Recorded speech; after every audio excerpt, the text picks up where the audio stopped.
Hello all, welcome back to sports analysis again. तो आज मैं जो एनालिसिस करने जा रहा हूँ वो एक डिलेमा बन चुका था। Clayton. Sal Crespo! It's not done yet! It is not done in the Kolkata derby! And Petratos off the post and listen! Petratos! Like the single stroke of a bell heard across the city, announcing the arrival of Mohan Bagan to the top. जब 2014 में Indian super league बना तब Mohan Bagan and East Bengal जो दो prominent football club है India में, उनको include नहीं किया गया या वो लोग इंक्लूड होना नहीं चाहे उस टाइम पे। तो धीरे धीरे जब फीफा के रूल के हिसाब से एक लीग को आपको प्रीमियर लीग बनाना था हर एक कंट्री में, तो AIFF के साइड से एक कोशिश किया गया कि ISL को या इंडियन सुपर लीग को प्रीमियर लीग बनाया जाए एंड जो आपका आई लीग है जिस पे मोहन बागान, ईस्ट बंगाल, मोहम्मडन स्पोर्टिंग खेलते थे, उसको सेकेंड टियर लीग बनाया जाए। तो इसी के हिसाब से जब AIFF को लगा कि without Mohun Bagan and East Bengal premier football league will not grow much, basically जो सपोर्टर और बैकग्राउंड हिस्ट्री है दो क्लब के पीछे वही सबसे बड़ा होता है। तो उसी के हिसाब से Mohan Bagan and East Bengal club दोनों को इंक्लूशन करने की जो प्रोसेस है वो स्टार्ट किया गया। तो ये प्रोसेस स्टार्ट होने के लिए जो करना पड़ता था कि कंपनीज एक्ट में कंपनी बनाना पड़ता, but Mohan Bagan and East Bengal जो क्लब पुराने ज़माने में बने थे प्री इंडिपेंडेंस के टाइम पे, सोसाइटीज़ एक्ट में बनाए गए थे, कंपनीज एक्ट में रजिस्टर्ड नहीं थे। तो जब मैं डेटा देख रहा था मिनिस्ट्री ऑफ कॉर्पोरेट अफेयर्स या क्लब का हिस्ट्री, तो हिस्ट्री तो मुझे पता था, बट जो कॉर्पोरेटाइजेशन या कंपनी से रिलेवेंट इन्फॉर्मेशन मैं जो मल्टीपल साइट में या MCA पोर्टल में देख रहा था, फर्स्ट मैं आता हूँ मोहन बागान के डिस्कशन में। मोहन बागान का जो कंपनी, उसको क्या किया गया कि मोहन बागान एथलेटिक क्लब जो था उसको 2017 में उसका जो फुटबॉल डिवीज़न है उसको कंपनी के थ्रू चलाने के लिए मोहन बागान football club India private limited करके एक कंपनी रजिस्टर किया गया मिनिस्ट्री ऑफ कॉर्पोरेट अफेयर्स में, जो मोहन बागान का फुटबॉल का जो एक्टिविटीज़ है वो सब कंट्रोल करते थे। उसमें जैसे नॉर्मली आपका कंपनीज डायरेक्टर, मैनेजिंग डायरेक्टर ये सब होते हैं, कंपनी के रूल के हिसाब से वो बनाया गया। सिमिलर जब ISL में एंट्री हुआ तब संजीव गोयनका का जो RPSG ग्रुप है उनका एक Calcutta games and sports private limited करके उनका एक एंटिटी बनाया गया संजीव गोयनका के RPSG ग्रुप के तरफ से, जो 2014 से एग्जिस्ट करता है। जो एंटिटी आपका एथलेटिको दी कोलकाता AT, उसके बाद उसका नाम चेंज होकर ATK हुआ है। उसके बाद ATK मोहन बागान, ये नाम का जो कंट्रोवर्सी है ये मैं बाद में डिस्कशन करूँगा। पहले आता हूँ कि जब एक Calcutta games and sports private limited company के साथ मोहन बागान football club India private limited का कंपनी का तो डायरेक्टली तो इंक्लूशन नहीं होता है आइदर उस पे या इस पे, आपको एक नया कंपनी फॉर्म करना पड़ेगा, उसमें दोनों कंपनी का ही परसेंटेज ऑफ शेयर रहेगा। तो इस पे से क्या होता है, 80% जो शेयर होता है वो Calcutta games and sports private limited, जो संजीव गोयनका का आरपीएसजी ग्रुप का कंपनी है, उसको अलॉट होता है। 20% जो होता है वो मोहन बागान फुटबॉल क्लब प्राइवेट लिमिटेड को होता है। आप कैलकाटा गेम्स एंड स्पोर्ट्स के अंदर भी नहीं चला सकते या मोहन बागान फुटबॉल क्लब प्राइवेट लिमिटेड के अंदर भी नहीं चला सकते, आपको एक नया एंटिटी बनाना पड़ेगा। तो इसके लिए जन्म हुआ एक नया कॉर्पोरेट एंटिटी, उसका नाम है एटीके मोहन बागान प्राइवेट लिमिटेड। उसके अंदर आपका मोहन बागान फुटबॉल क्लब प्राइवेट लिमिटेड का कुछ डायरेक्टर असाइन हुए and Calcutta games and sports के भी कुछ डायरेक्टर असाइन हुए हैं, जो एक कंपनी फॉर्मेट में आ जाते हैं। अभी इसका नाम एटीके मोहन बागान क्यों रखा गया? फुटबॉल क्लब का नाम भी सिमिलर कंपनी के नाम पे रखा गया था। तो जितने समर्थक हैं उसको तो ऑब्वियसली, मुझे भी बहुत हार्ड हुआ था कि मोहन बागान के नाम के से पहले एटीके का नाम कैसे जोड़ा गया। एटीके पहले एक फुटबॉल क्लब हुआ करता था, उसका नाम जोड़ने का कोई मतलब जो लॉजिक ही नहीं दिखा कि जो आपका आईएसएल का जो रूल था उसके हिसाब से आप एक फुटबॉल क्लब के नाम के आगे कोई इन्वेस्टर का नाम या कंपनी का नाम नहीं जोड़ सकते। उसके लिए आपको कोई क्लब का नाम, किसी का नाम जोड़ना पड़ेगा। तो ये शायद कन्फ्यूज़न चल रहा था, उसी के टाइम में ही ये लोग फुटबॉल क्लब का नाम एटीके मोहन बागान फुटबॉल क्लब और एटीके मोहन बागान एफसी रख दिए। तो इसमें सब समर्थक का तो मतलब गुस्सा फूट पड़ा, क्यों एटीके मोहन बागान रखे, दूसरा भी नाम रख सकते थे। तो इसके लिए बहुत प्रोटेस्ट वगैरह हुआ है। उसके मतलब समर्थकों की हिसाब से जो कर्मकर्ता है मोहन बागान के भी और संजीव गोयनका के आरपीएसजी ग्रुप के भी, उन लोग को समझ में आया या वो लोग समझे कि जो समर्थक के फीलिंग्स क्या है, इमोशंस क्या है, इतने क्लब का जो इतने साल का जो हिस्ट्री रहा है उसके हिसाब से वो लोग समझने के बाद नाम से एटीके नाम को हटाया गया। तो एटीके का नाम जो था वो रिलेवेंट नहीं था कि जानबूझ के उसको डाला गया है, या तो शायद लगता था कि जिस टाइम पे एटीके मोहन बागान प्राइवेट लिमिटेड बना था 2020 में, जस्ट आईएसएल स्टार्ट करने से पहले, तो उसी का नाम को ही जस्ट कैरी फॉरवर्ड किया गया। फुटबॉल क्लब का नाम वैसे डिसाइड नहीं किया गया। तो इसी के लिए ही शायद ये कन्फ्यूज़न बना था। बट एज ए कंपनी से एक्ट, आप कंपनी का नाम एटीके मोहन बागान रखो या मोहन बागान एथलेटिक क्लब रखो या संजीव गोयनका मोहन बागान रखो, कोई फ़र्क नहीं पड़ता। आपका क्लब का नाम जो होना चाहिए, ब्रांड नेम, वही सबसे मान्यता रखते हैं कि समर्थक, उनका जो इमोशन, उनका जो प्यार, उनका जो इतना जो एफर्ट देते हैं लोग, आके समर्थन करते हैं, या क्लब का जो हिस्ट्री, वो ब्रांड के ऊपर वैल्यू करता है। कंपनी का नाम आज आप एक बना सकते हो, कल कंपनी का नाम चेंज कर सकते हो, बट ब्रांड का जो वैल्यू रहता है, ब्रांड रहता है हमेशा।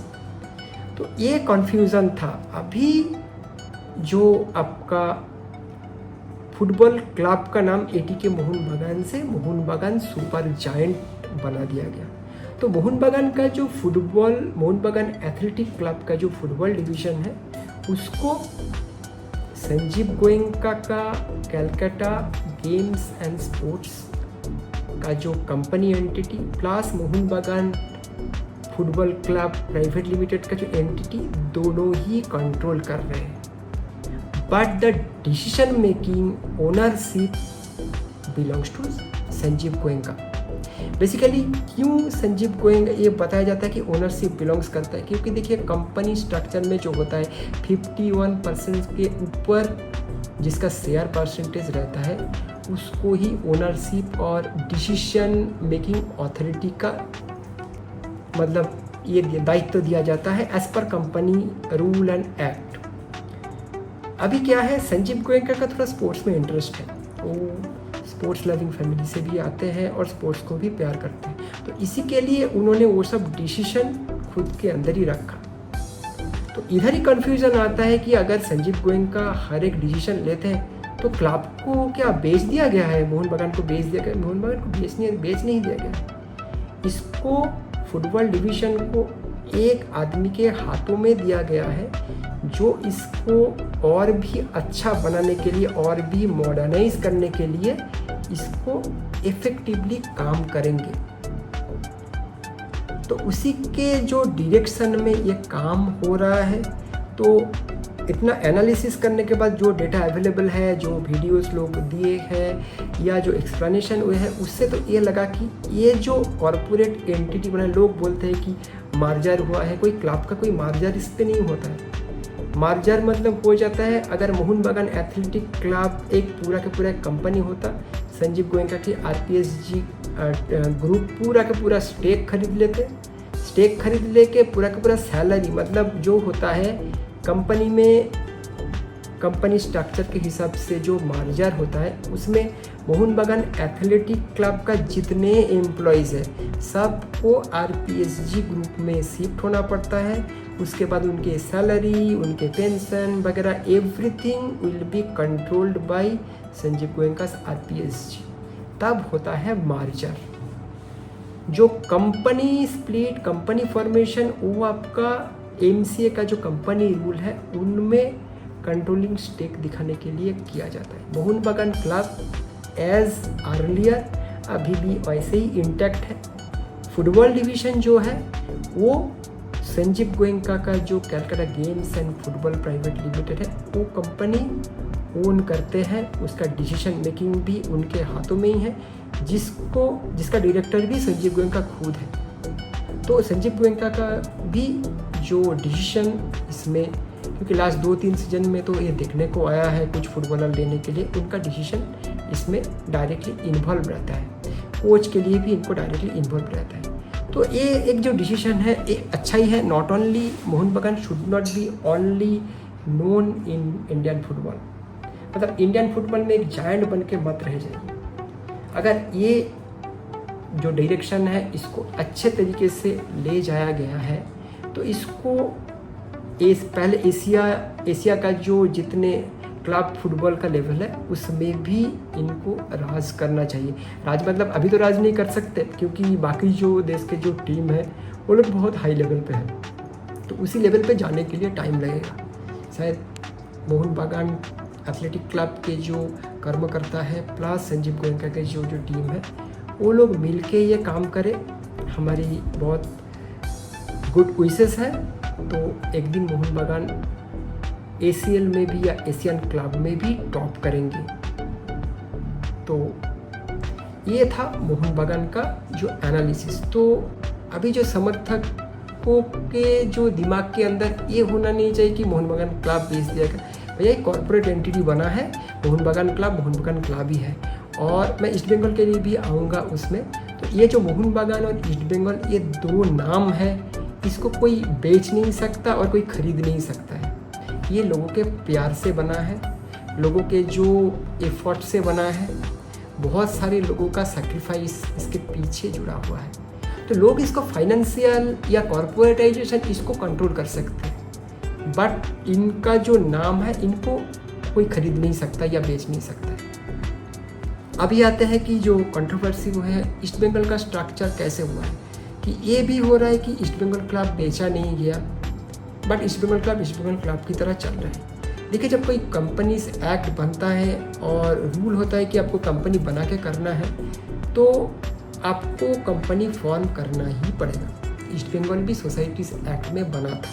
1920 में ईस्ट बंगाल क्लब फाउंड हुए थे, बट ईस्ट बंगाल क्लब का जो कंपनी रिलेवेंट इन्फॉर्मेशन वो सब कंट्रोल करने के, जो मैंने पहले मोहन बागान के लिए भी बताया कि डायरेक्टर, मैनेजिंग डायरेक्टर, ये सब कंपनी रिलेवेंट इन्फॉर्मेशन करना पड़ता है। तो उसके लिए ईस्ट बंगाल का भी बनाया गया 2019 में, क्योंकि 2021-22 स्टार्टिंग से ही सबको आईएसएल में एक्टिवली खेलना है, तो 2020 तक ये डिसाइड होना था। तो ईस्ट बंगाल तभी सोचा था कि खुद अकेले जाएंगे। उसके बाद उनके साथ श्री सीमेंट का जो जॉइंट कोलैबोरेशन होता है उसमें भी Shri cement East Bengal foundation करके कॉर्पोरेट एंटिटी या कंपनी एंटिटी बनाया गया।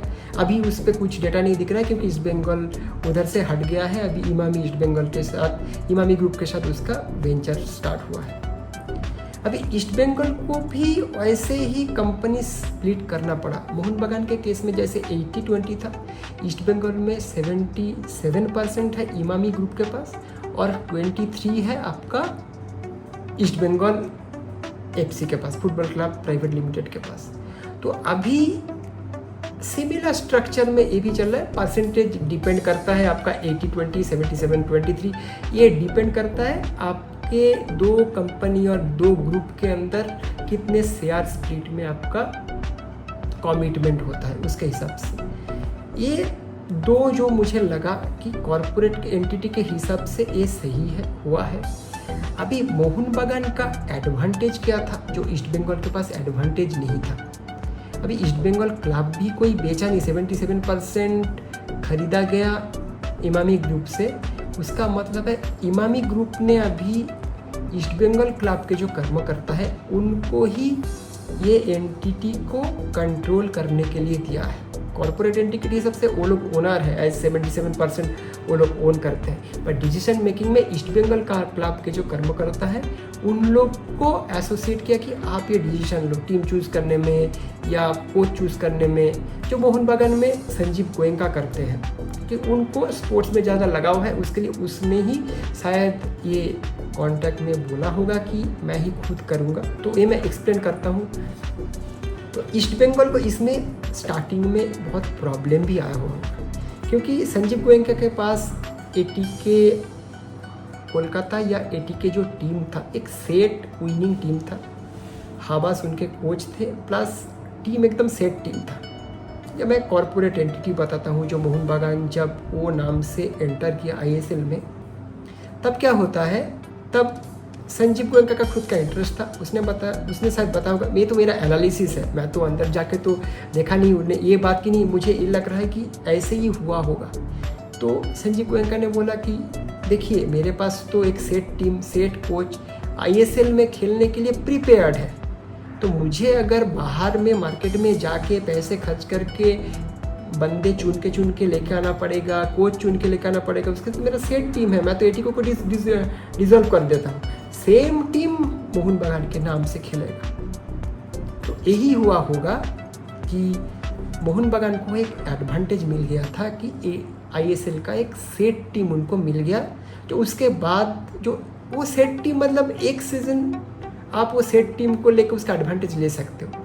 नेक्स्ट सीजन से आपको वो टीम को रीबिल्ड करना पड़ेगा, नए बंदे लाने पड़ेंगे, तब आप वो बोल सकते हो परफॉर्मेंस ऊपर गया है नीचे गया है। उसके भी संजीव गोयनका का भी मतलब जो कंट्रीब्यूशन रहा होगा चूज़ करने में, तो उसके बाद टीम सेट हो गया। ईस्ट बंगाल के लिए ये सिचुएशन नहीं था। संजीव गोयनका ने शायद बोले होंगे कि वो डिसीजन मैं ही लूँगा और ये पूरा सेट टीम मेरा जाएगा, पुराने जो मोहन बागान का टीम उसमें नहीं आएगा, क्योंकि मैं पूरा पैसे दे रहा हूँ, मैं पूरा इन्वेस्ट कर रहा हूँ और डिसीजन भी मैं लूँगा। तो ईस्ट बंगाल के केस में ये हुआ होगा कि जब श्री सीमेंट के साथ जब बात हो रहा था, ईस्ट बंगाल एफसी का जो कर्मकर्ता है वो लोग ही कोच और टीम चूज़ करने वाले थे। खुद का जो टीम है उसमें कुछ इंक्लूजन करके करने वाले थे, तो उसमें उनका बजट का प्रॉब्लम आ गया, जो मोहन बागान के केस में नहीं था। तो इसी के लिए ईस्ट बंगाल ने सफ़र किया बहुत। तो इसके लिए जो शायद ये लग सकता है बहुत सारे समर्थकों में, संजीव गोयनका उसमें स्टेक ले रहे हैं, वो डिसीजन मेकिंग कर रहे हैं, तो मतलब संजीव गोयनका के हाथ मोहन बागान बेचा गया है, ये जरा सा गलत है। या ईस्ट बंगाल क्लब का जो डिसीजन ये पूरा के पूरा ईस्ट बंगाल का जो कर्मकर्ता ये लोग ले रहे हैं, बट 77% आपका इमामी ग्रुप के पास है। तो ये डिपेंड करता है जो मेजॉरिटी स्टेक होल्डर है वो डिसीजन मेकिंग और कंट्रोलिंग का जो पावर है वो यूज़ करेंगे, या just as a majority stake holder रह जाएंगे। जैसे दूसरे कंपनी में होता है, एक कंपनी में पुराने जो सीईओ रहते हैं उसको ही रख देते हैं, बाकी नए जो ओनर्स वो आ जाते हैं, वैसे ही चलता है। तो ईस्ट बंगाल के लिए ये इन फ्यूचर अभी आ जाते हैं कि अभी शायद सबको थोड़ा बहुत क्लियर हुआ होगा कि देखो ईस्ट बंगाल और मोहन बागान जो जगह में था उस जगह में ही है, क्लब उस जगह में ही है। ये जो परसेंटेज ये है ये ओनली कंपनी स्पेसिफिक चेंजेस में ही हुआ है। कोई क्लब बेचा नहीं गया, कोई क्लब कोई खरीद भी नहीं सकता ऐसे। उसमें जो आपका जो कंपनी जो बनाएगा उसमें आपका कंट्रोलिंग स्टेक और डिसीजन मेकिंग स्टेक ये रहता है, उसमें चेंजेस आए हुए हैं। बट क्लब वैसे ही है। तो दोनों क्लब के जो समर्थक उन लोगों को बोलूँगा खुश रहे और आप दोनों क्लब को ऐसे सपोर्ट करें कि जो पास्ट पीढ़ी था वो भी आईएसएल में चलता रहे और आईएसएल एंड इंडिया को छोड़ के विदेशों में भी फैले। ये एटलीस्ट मेरा तो मतलब बहुत बड़ा विश है। ईस्ट बंगाल इस बार भी आईएसएल 2 के क्वालिफाइंग राउंड में खेलेंगे, तो क्वालिफाइंग राउंड से उनको ग्रुप स्टेज में जाना है। ग्रुप स्टेज में मोहन बगान चैंपियन है, इसके लिए मोहन बगान पहले से गया है। तो मैं चाहता हूँ कि ईस्ट बंगाल उधर क्वालिफाइंग राउंड से टॉप करके उधर जाए, दोनों क्लब मिलके अच्छा परफॉर्म करें। एटलीस्ट जीत नहीं सकते इस बार, ये तो कंफर्म है, क्योंकि उन बाकी जो दूसरे टीम है उनका जो लेवल है वो बहुत आगे है। तो इनको टाइम लगेगा वो इसमें रीच करने के लिए। तो best wishes to both of the team. अभी ईस्ट बंगाल टीम के लिए और एक सजेशन है।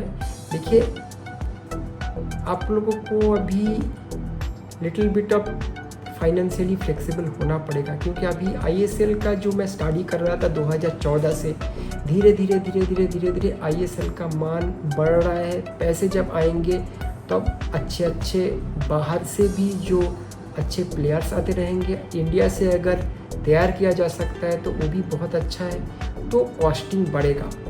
तो आप लोग को भी ऐसे कुछ, इमामी ग्रुप भी बहुत अच्छे हैं, तो आपको ऐसे कुछ देखना पड़ेगा कि स्पोर्टिंग ग्रुप या कुछ अच्छे बंदे को बिठाना पड़ेगा जिसको कैपेबिलिटी है बाहर से भी फुटबॉलर चूज़ करने के लिए। मोहन बगान ईस्ट बंगाल दोनों का ही एकेडमी है, तो बंगाली या जो इंडियन बहुत जूनियर लेवल का बंदे हैं वो एक वीडियो में बताऊंगा कि एकेडमी का जो लोग हैं वो कैसे उसको फ्लरिश करके बहुत सारे बंदे आए हुए हैं। वो दूसरे वीडियो में मैं एक्सप्लेन करूंगा कि मोहन बगान का जो इन फ्यूचर क्या हो सकता है या ईस्ट बंगाल का क्या हो सकता है, 2 अलग अलग वीडियो में मैं वो एक्सप्लेन करूंगा। बट आज का जो वीडियो है इसमें लिटिल बिट ऑफ क्लैरिटी तो आप लोग को मिल गया होगा कि कंपनी के एंगल से मैं अगर देखता हूँ तो ये जो एनालिसिस है ये कन्फ्यूज़न अभी रहना नहीं चाहिए कि क्लब संजीव गोयनका के हाथ में दिया गया है या इमामी ग्रुप के हाथ में चला गया है। उनके पास कंपनी चलाने के लिए मेजॉरिटी स्टेक है, ये आपको क्लियर होना चाहिए। मोहन बगान एंड ईस्ट बंगाल क्लब हम लोग जो सपोर्ट करते हैं, जो समर्थक है, हमारे पूर्वज जो समर्थक थे, उन सब का ही क्लब है। बट इनको फ्यूचर में लेके जाने के लिए कॉर्पोरेटाइजेशन करना ही पड़ेगा। तो संजीव गोयनका हो या इमामी ग्रुप हो या कोई दूसरे आए, किसी ना किसी के हाथों से उनको जाना ही था। आप समर्थक के जो इमोशन है उनसे पैसे नहीं आएंगे, इमोशन आएंगे, सपोर्ट आएंगे, पैसे भी उनके पास लाना ज़रूरी है। तो पैरेलली वो आएगा तो भी अच्छे फुटबॉलर आएंगे। अगर मैं अभी नौकरी करता हूँ, कोई कंपनी सिमिलर काम कर रहा हूँ, कोई कंपनी मुझे कम पैसे दे रहा है और कोई कंपनी ज़्यादा पैसे दे रहा है, सिमिलर काम सिमिलर बेनिफिट, मैं यहाँ कहाँ जाऊँगा? जो कंपनी ज़्यादा पैसे दे रहे उसमें ही जाऊँगा। Similar quality, similar kind of background, तो ऐसे पैसे का भी ज़रूरत पड़ता है। लोग जैसे बोलते हैं ना पैसे कुछ नहीं होता है, पैसे का भी ज़रूरत पड़ता है, इमोशन जो सपोर्ट इसके साथ भी। तो इसी एंगल के थ्रू हम लोग को सोचना चाहिए। तो मैं एज ए सपोर्टर मैं दोनों क्लब को ही बेस्ट विशेस देता हूँ कि वो लोग बहुत आगे जाए। सब लोगों को शुभकामनाएं। सब समर्थक को मैं ये बताना चाहता हूँ कि आप लोग खुश रहिए, कुछ कन्फ्यूज़न आपके दिमाग में मत रखिए और दोनों क्लब के सपोर्टर दोनों क्लब को भरपूर सपोर्ट कीजिए। जब डर्बी मैच होगा, जब आप रेफरी का हुइसल बजेगा, तभी आप एनिमी बन जाइए।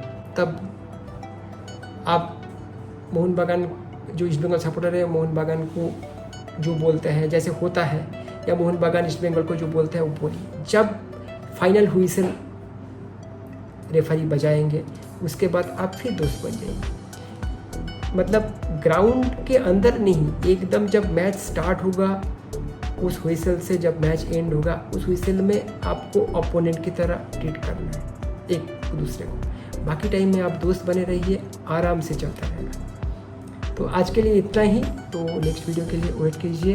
ये एक्सप्लेन करना था तो इसके लिए बहुत बड़ा वीडियो बन गया, 25-30 मिनट का वीडियो बन गया, नहीं तो मैं 10 मिनट से ज़्यादा करना नहीं चाहता। कोई एनालिसिस, छोटे छोटे डिस्कशन रहेगा। तो नेक्स्ट वीडियो के लिए वेट कीजिए। आज के लिए इतना ही। Thank you very much, bye bye and Bharat माता की जय।